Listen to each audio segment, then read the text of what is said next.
Welcome back to the channel and another video on the Mk5. Last time we took all of the body panels off and had a look at the damage. This time we're going to be taking the engine out and the front subframe. So let's take a quick look at what we've got to do. So here's the engine as it stands at the moment. As you can see, we've got good excess. Now we took off the front panel and radiators and everything that we did last time. Front panel was damaged that we showed you in the last video. So we thought, while we've got all of this nice easy access, we might as well get the engine out. There's a few things that need to be done to the engine and gearbox. So we thought it would be a nice, easier job to get it out, get it on a stand and be able to do it with better access. We've also got to change a front subframe. Previously done the lower wishbone bushes and the bolts were seized in there. So they snapped off. Ended up having to drill them out and just put nuts and bolts in as a temporary measure, which isn't ideal. There's probably a little bit of movement and got the dreaded squeak that they have on the subframes.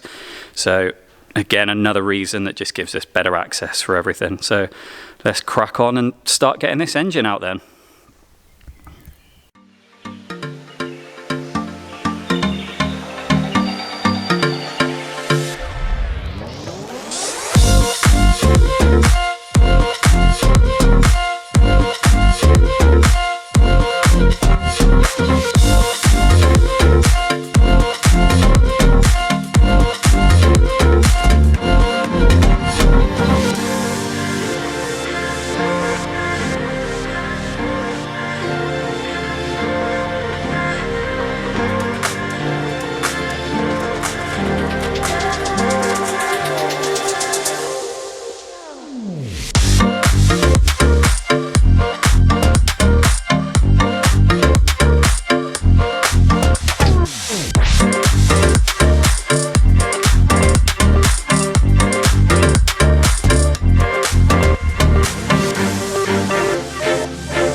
And there it is, engine is out. Next step for that is going to be split a few things down and stick it on a stand later on. So next job for us is we're going to take the subframe out. So we're going to remove the whole exhaust system, just drop that down out of the way.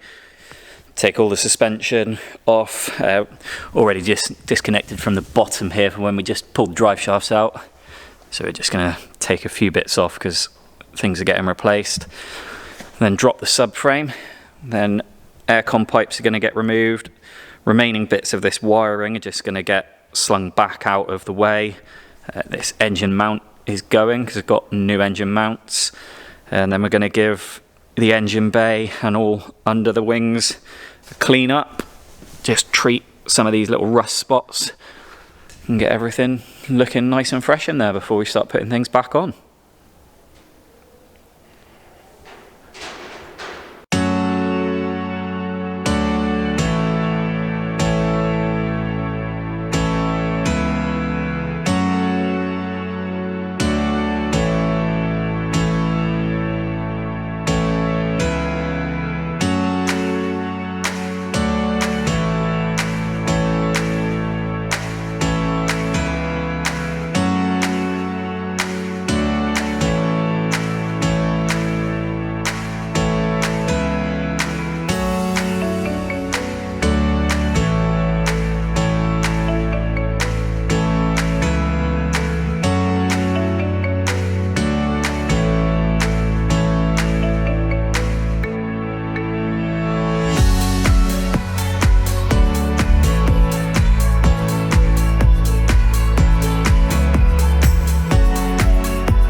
That's the suspension and the subframe dropped out and all of the wiring taken back. So now we're going to start clearing up. You can see there's been something living in the engine bay while the car's been in storage, so we're going to get a vacuum out, vacuum up all of the debris that's in all of these nooks and crannies, then break out the all-purpose cleaner, give everything a squirt down, give it a scrub, start working our way around the engine bay and clean up all of these arches as well.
Well, that's the gearbox off, and it's not good news.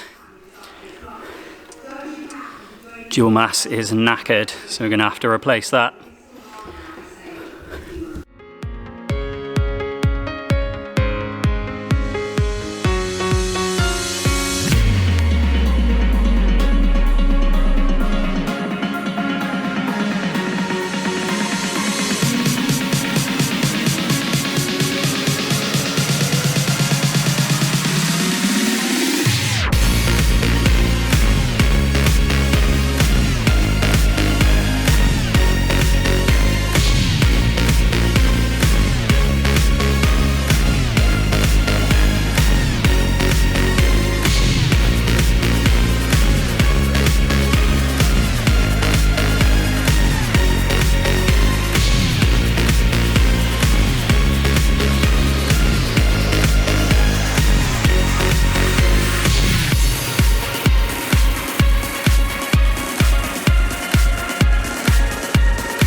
That's the engine bay all cleaned up. As you can see, it's all scrubbed up fairly nicely. Looks a bit better than it was before. Can start putting everything back in now. Also cleaned up under the arches here. A few little bits of rust which we'll address in the next video, give them a bit of rust treatment. And then the bit down here where the dirt always collects, we got in there nice and thoroughly and cleaned all of that out. Now we can start treating some of that rust as well and make sure that that doesn't come back. Let's take a look at some of the things that we've got to go on in the next episode then. Here's some of the bits we've got to go on.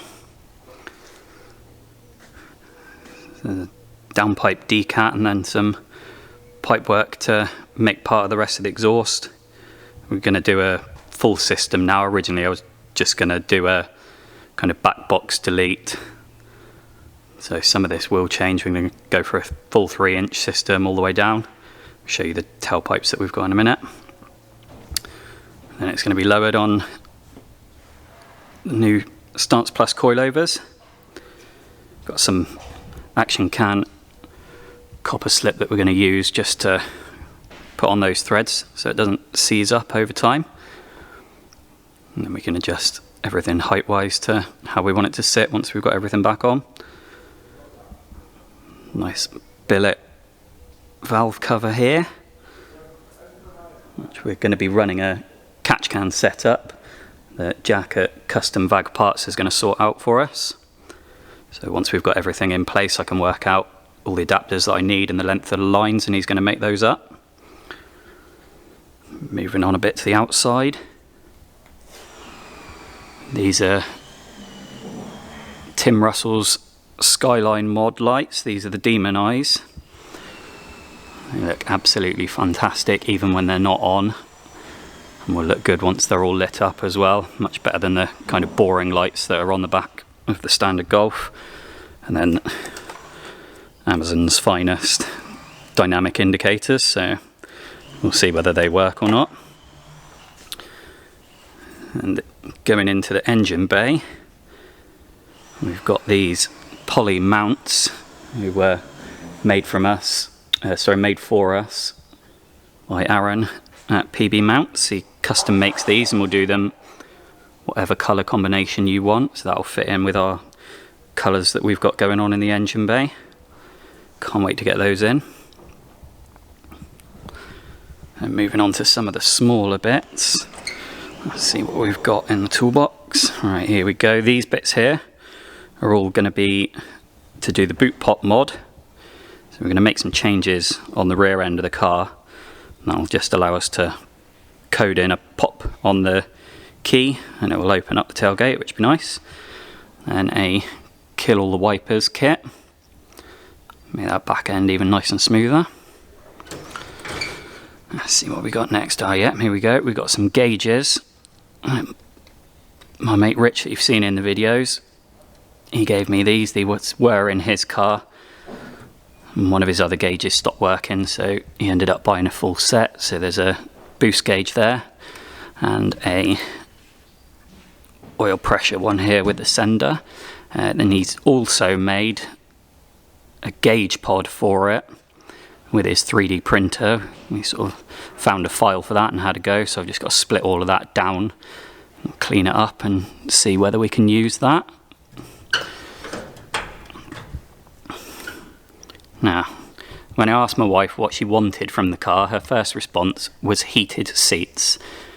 So there we go. I'm going to have a go at doing a heated seat kit, something I've never done before. Bought this kit because I thought this nice little switch here looked quite OEM and should fit in nicely and get it all looking nice. It's got a few different positions as well, rather than just being on or off like a lot of the kits have got. So we'll see how that goes. And going down into some of the engine stuff. Right, so we're going to be replacing both of the thermostats because we've got the kind of issue where the gauge doesn't go up as it should be. So just while we got it out and we can access everything, because they are a bit of a pig to do when it's in the car, thought we'd do both the thermostats. Aircon switch, because that wasn't, well, hopefully that was the issue, but the aircon wasn't working. So we're going to try a new switch. Fingers crossed that sorts that out.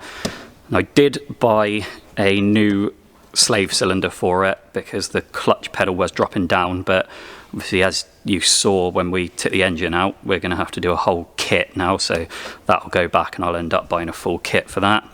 Then we've got the new oil pickup, filter, the sealer for the sump once that goes back in.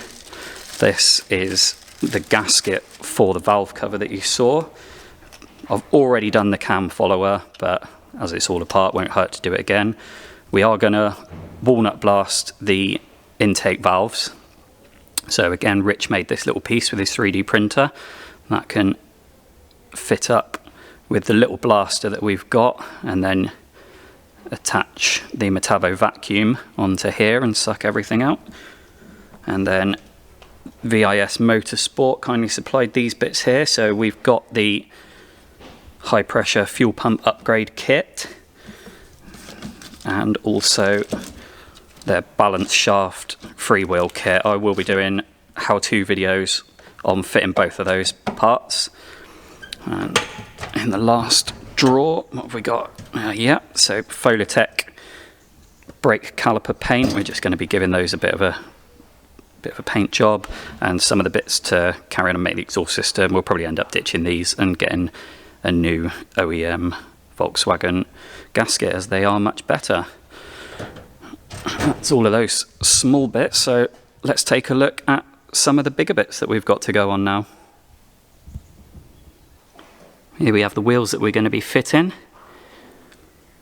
and these ones here are the fronts. My buddy Lewis had a pair of these sat around doing nothing, so he let me have those a while back. And these are 8J, they are replicas, so I managed to get Willpower Devon to source me a pair of 9J matching reps for the rear. So these are all going to be painted. These ones are brand new, obviously. These ones are used. There are a couple of little marks. I don't know if you can see, just here's the worst bit.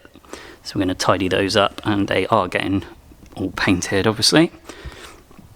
And moving on, this is the replacement front subframe, because I mentioned the issues that we had with the fixings on the rear. So we're going to swap everything over to this, and we've got new bolts to go for it as well. Then we're going to be doing R32 rear bumper, which obviously means changing the exhaust. So these are the new burnt tip tailpipes that we're going to be using. Perfect size for in the cutout there, so that should look really nice when it's all done. I'm probably going to end up painting this lower section rather than just leaving it the plastic. It will be a different colour, but I think it'll look nice all painted up. And then we've got replacement GTi front bumper and replacement near side wing, so that we can fix all that damage. Obviously you saw the slam panel that was damaged we found as well, so we're going to have to source one of those. And that's most of those bits. Right, and the last thing we've got for the front end are these new headlights that Harry's holding. So they're an aftermarket item that have got all of the whole sort of DRL in here. Wait a minute, these are Mark 6. What do you mean that? Come here a minute, Harry.